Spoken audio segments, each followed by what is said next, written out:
back for more then, Commander. In this particular lesson, we'll be going over some of the more advanced play mechanics that will separate the men from the boys.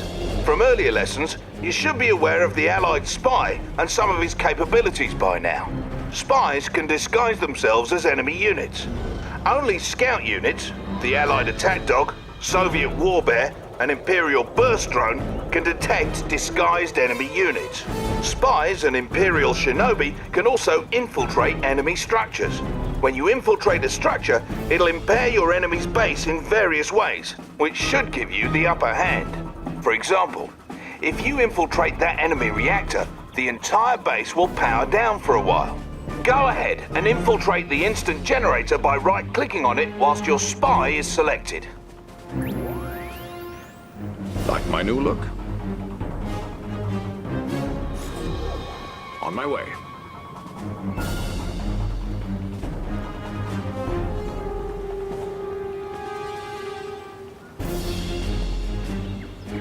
Yes, sir.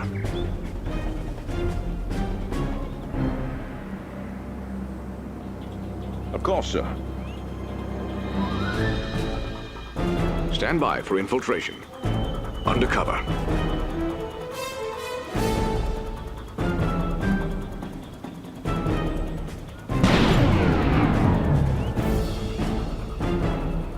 Excellent, Commander.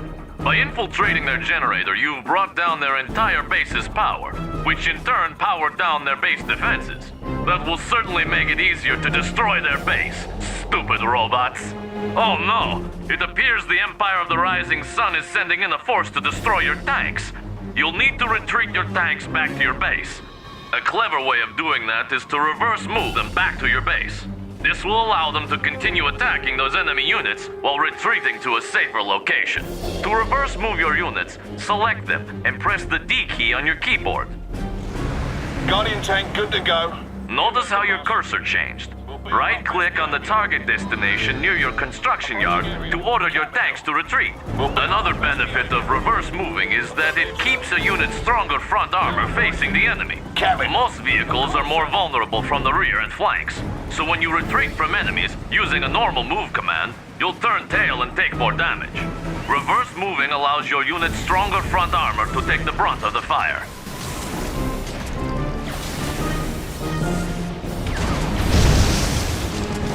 Good job, sir. Your units made it back and were able to whittle down those enemy tanks health enough for your base defenses to finish them off.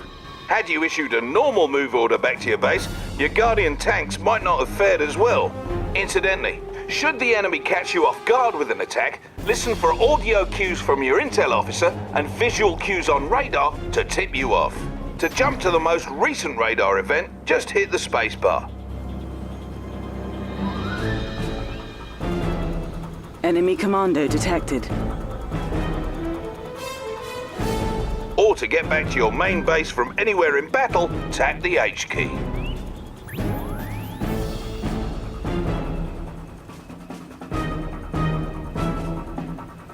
Oh, pants.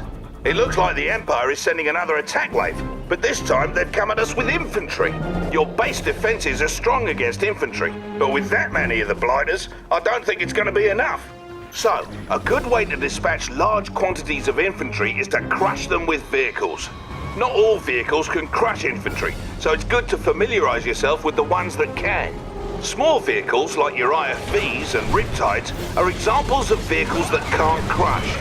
On the other hand, larger vehicles like Guardian tanks and assault destroyers can crush a man like so many potato crisps. What's more, some of the largest vehicles in Red Alert 3 are big enough to crush other, smaller vehicles. Anyhow, let's crush those robots. Wait! You may wish to assign your tanks to a control group first. This is an important way of managing your forces. To assign units to a control group, select them, then hold the control key and press a number key. Do this now, please.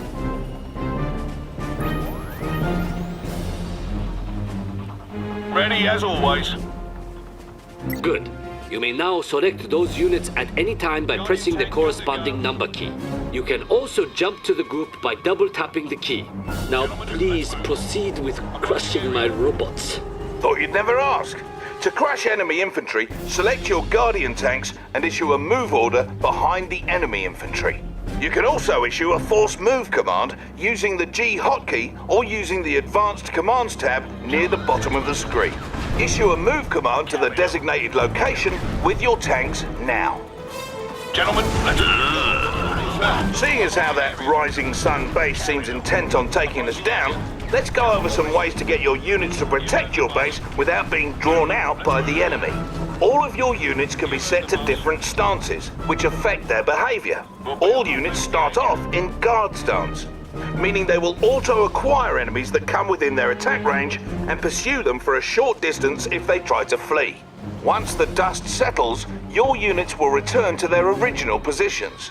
We need to have some of our units on defense for our base, but not pursue our enemies. To do this, we need to put them into hold ground stance. First, select one or more of your tanks. Now click on the Advanced Commands panel in the bottom right of your screen next to the unit portrait. As you can see, this panel reveals some additional controls for your units. Select the Hold Ground button to change your unit's stance. Tank good to go.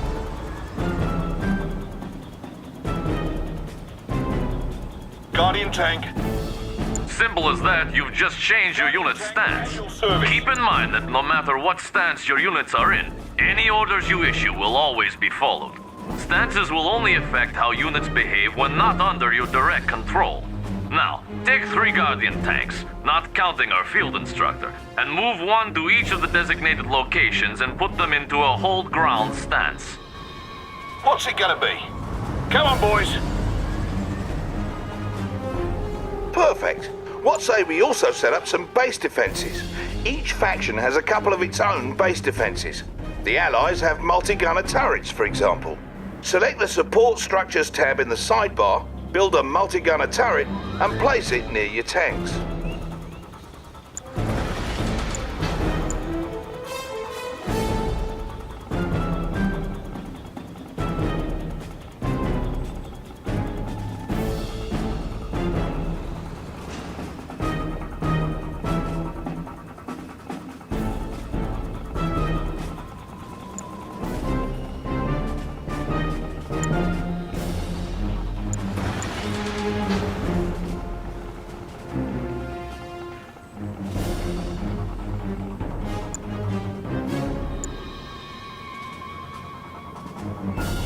Multi-gunner turrets change weapons if you put different infantry into them, though the rocket launchers they use by default should be handy in most cases. You can also build walls from your support structures queue. To do so, build and place one wall segment, then build and place another along the same row as the first. You'll see the build grid show green to indicate where you can form a solid wall. Careful though, each wall segment costs you, so longer walls are more expensive. Walls are useful for blocking smaller forces like those pesky engineers, always trying to steal your structures. Go on and try building a solid wall at the front of your base.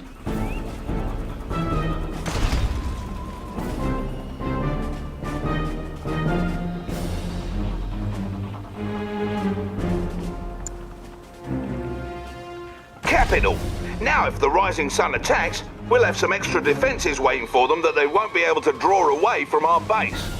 And here they come.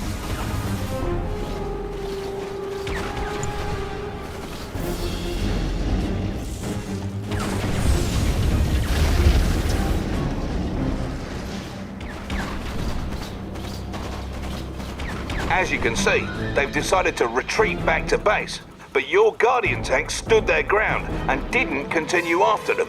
Had your Guardian tanks followed them back, they most likely would have been destroyed by the Empire's own base defenses.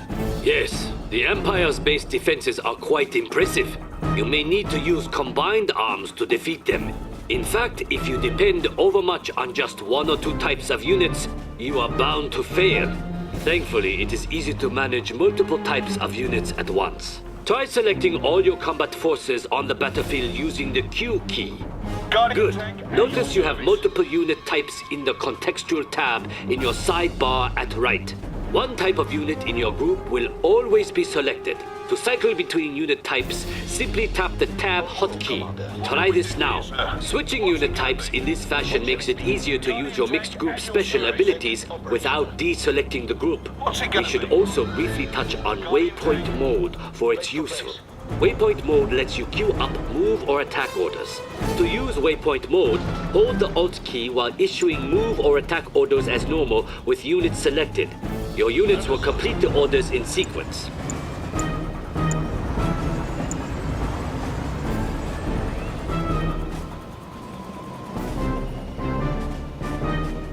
Now, earlier we had mentioned how directional armor comes into play during battles.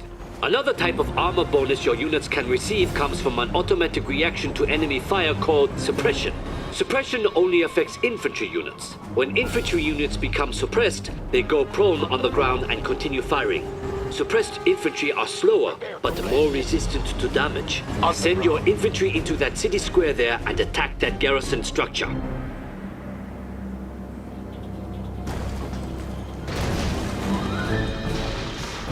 Javelin.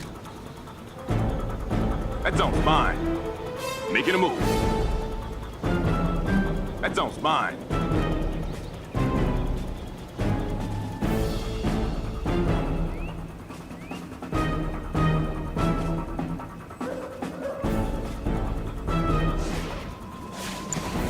All right, Coach. Go, go! Banzai!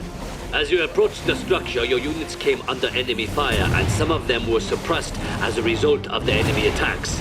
Due to this suppressed position, your units could absorb more damage and in turn deal more damage to that enemy structure, allowing them to destroy it. Oh!